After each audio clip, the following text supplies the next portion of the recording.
Et regardez, cette circonstance. Je sais pas si c'est exactement les couleurs du drapeau LGBT, mais j'ai trouvé cette tasse et je me suis dit, mais il faut absolument que je boive dans celle-là pour cette vidéo.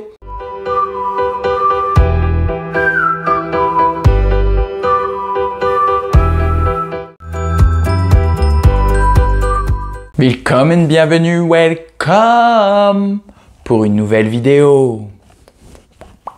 Tin tin. Et je bois une tisane ayurvédique à base de CBD pour me détendre. Ça doit être ça à peu près, menthe, cannelle, hibiscus, réglisse. Liebe ist Liebe, love is love, amour est amour. On se retrouve donc pour le challenge Love is Love Reading Challenge organisé par Maëlle de la chaîne L'Ange Sauvage. Vous avez peut-être vu hier la vidéo de Toshokan qui nous présentait 6 livres, exactement comme moi, 3 livres lus, 3 livres non lus. Je vous mets sa chaîne en barre d'infos. Et je vous dis tout de suite que demain ça se passera sur la chaîne de Camille aka Camelot Magicadou et je vous mets également sa chaîne en barre d'infos. Et elle nous parlera probablement de fantasy et de science-fiction. Pour ma part, j'ai donc choisi 3 livres lus et 3 livres non lus que je prévois de lire en juin ou en juillet. Je crois que le challenge dure sur tout l'été. Il n'y a pas forcément de planning, de menu, de blablabli, de blablabla. De toute façon, moi, je suis incapable d'en suivre. Le but est juste de lire le plus de livres en rapport avec les questions LGBT, Q, I, A+, X, Y, Z, que sais-je encore. Des livres cuir, j'ai envie de dire. Pour ma part, je vais parler uniquement d'homosexualité, car c'est le sujet avec lequel je suis le plus à l'aise et avec lequel je risque moins de faire d'erreurs ou de fautes, je pense, ou de maladresse en tout cas. Donc, dans les 3 livres lus, en tout premier, j'ai envie de vous parler de cette pièce de théâtre, Juste la fin du monde, de Jean-Luc Lagarce, que j'ai moi aux éditions Étonnant Classique, c'est étonnant, chez Flammarion. Vous avez peut-être vu, ou pas d'ailleurs, le film de Xavier Dolan qui a été primé à Cannes et au César. Je crois qu'il a eu la Palme à Cannes et qu'il a eu au moins 3 Césars, avec entre autres Nathalie Baye, Gaspard Ulliel, Vincent Cassel, Léa Seydoux, je crois, enfin bref. Moi j'avais vu le film, pour tout vous dire, je me suis plutôt ennuyé, j'ai pas trouvé le film très intéressant. Il arrive quand même à retranscrire quelques beaux passages de la pièce. Selon moi, le texte de la pièce est 1000 fois plus beau que ce qu'on peut entendre et voir dans le film. Donc dans Juste la fin du monde, il est question de Louis, qui se sait atteint d'une maladie et qui n'a presque plus aucun contact avec sa famille, à part quelques cartes postales ici ou là de temps en temps. Il ne parle plus ni à sa mère, ni à sa sœur, ni à son frère, qui sont tous dans la même campagne provinciale. C'est très flou, on ne sait pas trop. On sait juste que Louis, lui, habite dans un paysage plutôt urbain, dans une ville, et que sa famille est restée habiter à la campagne, sur leur terre natale. Se sachant condamné par une maladie, on peut vite comprendre que c'est le sida, mais ce n'est jamais nommé dans le texte. Tout comme son homosexualité, je ne suis pas sûr qu'elle soit... Je me rappelle plus exactement, mais je ne crois pas que l'homosexualité soit abordée textuellement. Mais en fait, on le sait quand on connaît un peu le contexte d'écriture de Jean-Luc Lagarce. En gros, Jean-Luc Lagarce a écrit ce livre dans les années 90. Il allait mourir du sida, il savait qu'il avait le sida et qu'il était condamné. Et il a écrit cette pièce, et cette pièce s'appelait à la base Les Adieux. Et ça a été transformé plus tard en Juste la fin du monde. Enfin, ça a été le titre a été changé pour Juste la fin du monde, mais à la base c'était Les Adieux. Et c'était une pièce sur quelqu'un qui revient chez lui pour faire ses adieux à sa famille parce qu'il se sait mourant. Le problème qui va se passer, c'est que ça fait au moins, je ne sais pas, 5 ou 6 ans qu'il n'a pas vu sa famille. Et que quand il va arriver dans sa famille, pour leur faire cette annonce, il est prêt, il est décidé. Des vieilles querelles, des vieilles rancœurs, plein de non-dits entre cette famille qui ne communique pas, mais même les personnages qui sont restés vivre ensemble dans cette campagne, ils ne communiquent pas entre eux ou très peu. Et donc du coup, on va assister à beaucoup de scènes de règlement de compte, alternées de longs monologues, longues tirades. Et c'est ce que je trouve le plus beau dans ce texte. C'est en fait que chaque personnage va prendre la parole, va exposer son point de vue, au moyen d'une longue tirade. Et là, par exemple, je tombe sur une tirade de Louis, donc vous pouvez le voir, la tirade commence sur cette page, enfin le monologue, et continue sur 2, 3, 4, 5, 6 pages. Donc sur 6 pages, là, on va avoir un long monologue de Louis, et presque chaque personnage a le droit à sa tirade, son monologue. Donc je trouve le texte magnifique, il est pas spécialement, comme je vous dis, question d'homosexualité, c'est quand même sous-entendu, mais c'est surtout cette notion de famille qui n'arrive pas à communiquer, un peu comme dans le Laurent Mauvigné dont je vous ai parlé récemment. C'est ça qui fait la force du texte, la beauté du texte de Jean-Luc Lagarce. Ça doit être une pièce très dure à jouer à mon avis, mais j'ai extrêmement envie de la voir. Depuis quelques temps maintenant, on la voit quand même pas mal passer. Jean-Luc Lagarce était presque un inconnu de son vivant. Il doit presque... Tous ses succès se sont faits à titre posthume. Et du coup, voilà, j'ai vraiment envie d'entendre ce texte, d'entendre ces mots, ces phrases très courtes, très percutantes. Je vous dis, on a des longues tirades et par moments, c'est juste du ping-pong entre deux personnages avec des phrases très courtes, leurs prénoms qui sont criés, qui sont parlés. C'est très beau, très fort et je vous le recommande vivement. Et en plus, vu que c'est étudié maintenant au collège ou au lycée, je ne sais plus, on trouve facilement cette édition qui est à 7 € et je crois qu'il y a même une édition encore plus courte, sans les dossiers, etc., qui doit être moins chère. Ensuite, je souhaiterais vous parler de La chambre de Giovanni de James Baldwin, publié chez Rivage Poche. La traduction date il n'y a pas si longtemps que ça, il me semble. L'ouvrage date de 1980, mais la nouvelle traduction date de 2015. Donc c'est assez récent, ça fait 5-6 ans qu'on a accès à cette nouvelle traduction de Elisabeth Gainsbourg, qui est un de ses premiers écrits. Dans celui-là, il n'est pas du tout question de l'histoire afro-américaine ou de la condition raciale aux États-Unis. C'est un roman sur l'homosexualité. On va suivre donc David et Giovanni. David sait qu'il aime les hommes, mais il ne veut pas se l'avouer. Il se fait mal, il repousse totalement cette partie de lui, à tel point qu'il se met en couple avec une femme qu'il va l'épouser. Sauf que sa femme avait décidé, enfin sa fiancée avait décidé de faire un voyage seul en Espagne, donc il se retrouve seul dans ce Paris de l'après-guerre, à côtoyer quelques personnages qui s'avèrent être des homosexuels, mais qui à l'époque se cachent parce que ça se passe pendant l'après-guerre. Il est encore question de peine de mort, d'emprisonnement, et il va tomber amoureux de Giovanni. Enfin, en tout cas, il va ressentir quelque chose pour Giovanni. Giovanni, lui, est un homosexuel qui s'assume plutôt pleinement, qui vit pour l'amour, qui est très amoureux de David très vite. Et ils vont se retrouver dans cette chambre, une petite chambre de bonne de 20 mètres carrés sous les toits à Paris, à ne pas réussir à s'aimer. En fait, Giovanni va être très amoureux. David va vouloir aimer Giovanni, mais il ne va pas arriver à l'aimer comme il le veut et comme il le faut. Et du coup, ça va être très explosif, très tendu entre eux. Le roman prend une tournure très sombre vers la fin à laquelle je ne m'attendais pas. Je pensais vraiment à un petit roman sur une histoire d'amour, je le savais plus ou moins impossible, qui allait probablement se finir en séparation, mais c'est beaucoup plus sombre et beaucoup plus noir que ça. C'était très beau. C'est la première fois que je rencontrais la plume de James Baldwin, que j'ai trouvé magnifique. Ça fait 250 pages, je crois 240 pages, mais ça se lit très vite, très bien. Vraiment un amour destructeur. Alors le genre de truc qui pourrait me faire chier en temps normal, mais là c'est vraiment tellement beau et bien écrit que j'ai beaucoup aimé. C'est à mon avis un beau point de vue historique sur la condition des homosexuels dans les années 50 à Paris. Le dernier roman dont je voulais vous parler, que j'ai beaucoup aimé, c'est Fairyland de Alicia Abbott, publié en 2013 et que j'ai moi chez 10-18. Dans Fairyland, alors là c'est un peu plus lumineux quand même, malgré quelques sujets sombres, mais un peu plus lumineux que les deux précédents. On va suivre Alicia Abbott et son père, Steve Abbott, qui sont c'est donc une biographie de Alicia Abbott, qui est la petite fille ici. Alicia a perdu sa mère à 2 ans, elle habitait donc avec ses parents à Atlanta, et suite au décès de sa mère, son père décide de partir vivre à San Francisco, donc en plein milieu des années 70, en 1974. Et on va arriver dans ce San Francisco encore très insouciant, très bohème, très peace and love, un peu le San Francisco idyllique, mais de ce qu'elle nous raconte qui a vraiment existé. Et son père, en fait, va devenir très militant dans la scène homosexuelle.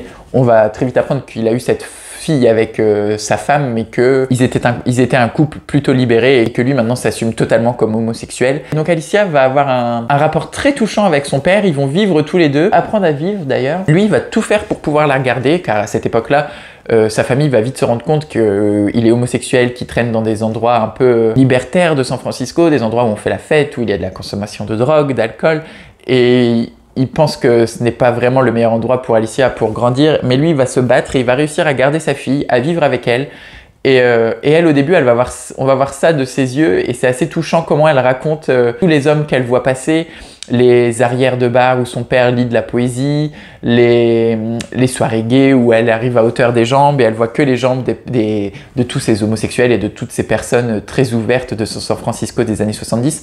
Donc c'est une superbe photographie de cette époque, je trouve. Et en même temps, la relation entre le père et la fille est très touchante. Sur la fin, Alicia, qui a grandi et qui est adolescente, même jeune adulte, décide de s'émanciper de son père car elle commence, comme toutes les adolescentes puis jeunes adultes, à vouloir grandir par elle-même. Donc elle part à Paris et son père finalement la rejoint à Paris quelques années plus tard pour lui dire qu'il a le sida et qu'il va mourir. Et elle rentre avec lui et elle va s'occuper de lui comme une mère s'occuperait de son fils pour l'aider à vivre ses derniers instants d'homme condamné par le sida. C'est très beau, c'est assez dur je vous dis sur la fin, mais le début est plutôt lumineux. J'ai beaucoup aimé, vraiment c'est tout ce que j'aime. On parle donc du sida, du traitement du sida où il est encore question de cancer homosexuel, on parle de relations entre les parents et les enfants, On parle de San Francisco et ça se lit super bien. La plume d'Alicia Abbott est totalement fluide et appréhensible et c'était un beau moment de lecture pour moi. Vous savez pourquoi j'utilise pas beaucoup cette tasse? Parce qu'elle fait 1,5 litre et que dès l'instant que je bois, alors là en plus une tisane ayurvédique qui est à mon avis un truc super astringent et détox, je sais que je vais passer ma journée aux chiottes à pisser. Mais c'est très bon, c'est vraiment le genre de tisane que j'aime beaucoup, très herbu, très plantu.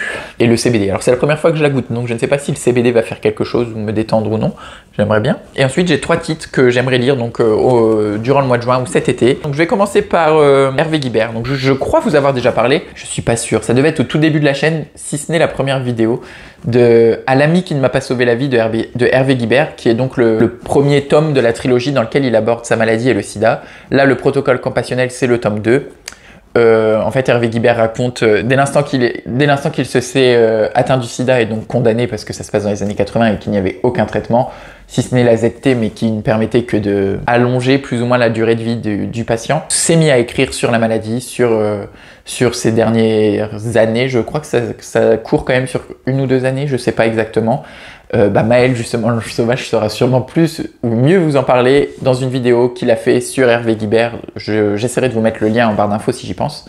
Et donc là, on est dans le 2e tome. Dans le premier livre, À l'ami qui ne m'a pas sauvé la vie, il parle d'un ami qui lui a fait miroiter un peu un espèce de vaccin magique, une chimère qui aurait permis de le guérir du sida. Et à la fin du roman, il comprend que... Enfin, pas du roman, mais du récit.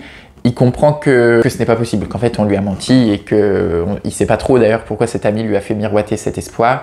Donc là je sais pas, je pense que ça va être dur parce qu'il se sait vraiment condamné et peut-être sans espoir. À mon avis, oui, ça va être dur.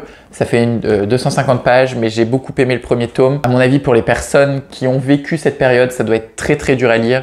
Personnellement, même pour moi, ça l'est. Il raconte vraiment tout, quand il va à l'infirmerie faire ses prises de sang, quand il rencontre les infirmiers qui doivent le soigner, quand il se fait face aux docteurs qui ne veulent pas le rencontrer, qui ne veulent pas le toucher parce qu'il est malade. Donc c'est vraiment, ouais, pas simple, mais selon moi nécessaire pour comprendre peut-être d'où l'on vient, ce qui a fait notre communauté, ce qui a créé la communauté LGBT, ce qui a permis la visibilité et la reconnaissance de tous ces malades et qu'il faut encore continuer. Parce que le sida peut-être est moins présent, c'est un peu un côté prévention. Je vais faire un petit côté vieux con prévention, mais même si le sida en Europe et dans des pays dits développés fait moins de ravages, il est toujours présent. Et pour ce qui est de l'Afrique ou des pays sous-développés, le sida est encore une épidémie qui tue des milliers de gens par année, même si ce n'est des millions de gens. Donc il est toujours important d'en parler et de faire des petites piqûres de rappel. Donc protégez-vous et encore mieux, connaissez votre sérologie. Faites-vous tester régulièrement si vous avez des rapports avec plusieurs personnes. C'est le meilleur moyen de ne pas le transmettre, c'est de savoir notre sérologie, de savoir notre état de santé. J'ai trouvé chez Emmaüs La mort à Venise de Thomas Mann dans une jolie édition, un peu livre ancien. Alors qui au final à mon avis ne doit pas être si ancienne parce qu'elle est en super état. Voilà, 1987, donc c'est pas très vieux, mais j'ai trouvé l'édition assez jolie. Thomas Mann, La mort à Venise, alors j'ai pas vu le film de Visconti qui apparemment est magnifique. Je n'ai pas trop lu par exemple non plus le résumé de ce bouquin, enfin, de toute façon il n'y a pas de 4e.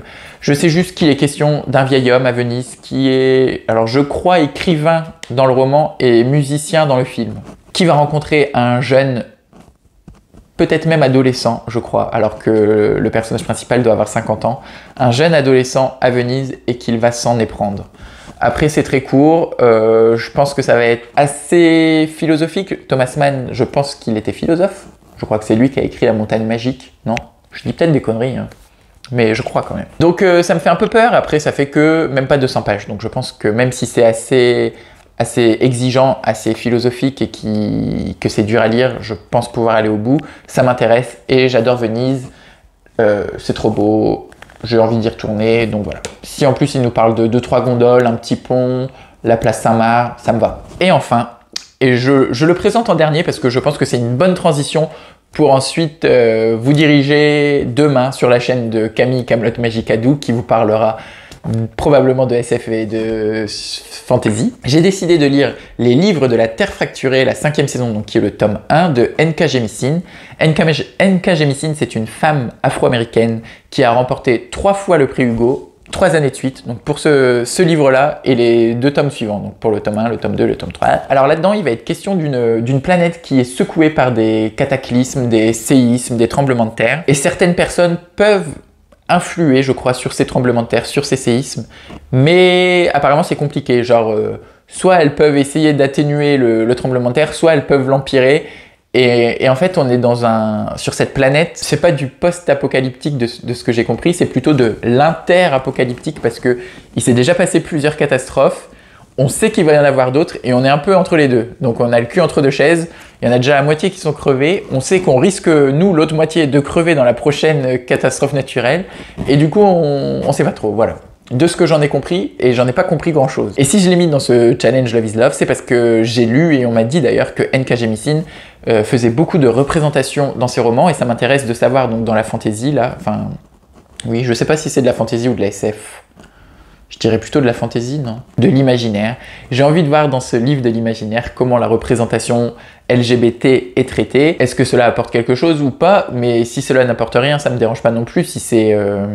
Si le personnage a un rôle, comme je vous l'ai déjà plusieurs fois expliqué dans de précédentes vidéos. Donc voilà, j'ai envie de voir ces personnages, de les rencontrer, de me plonger là-dedans. Apparemment, c'est assez exigeant et assez compliqué. Je suis allé sur Babelio. Le premier commentaire a mis 1 étoile parce que je pense qu'on peut pas mettre 0 étoile. Et le deuxième avis a mis 5 étoiles. C'est dire. Donc voilà, j'ai hâte de voir. Désolé, j'ai une notif sur Vinted. Il y a quelqu'un qui me raconte sa vie en espagnol, mais... No hablo espagnolo J'ai fait allemand LV1, anglais LV2, désolé. Et donc demain la vidéo, ça sera sur la chaîne de Camelot Magicadou. Et pendant tout le mois jusqu'au 30 juin, il va y avoir tous les jours une vidéo sur la chaîne d'un booktuber. Donc ça sera annoncé à mon avis par chaque personne.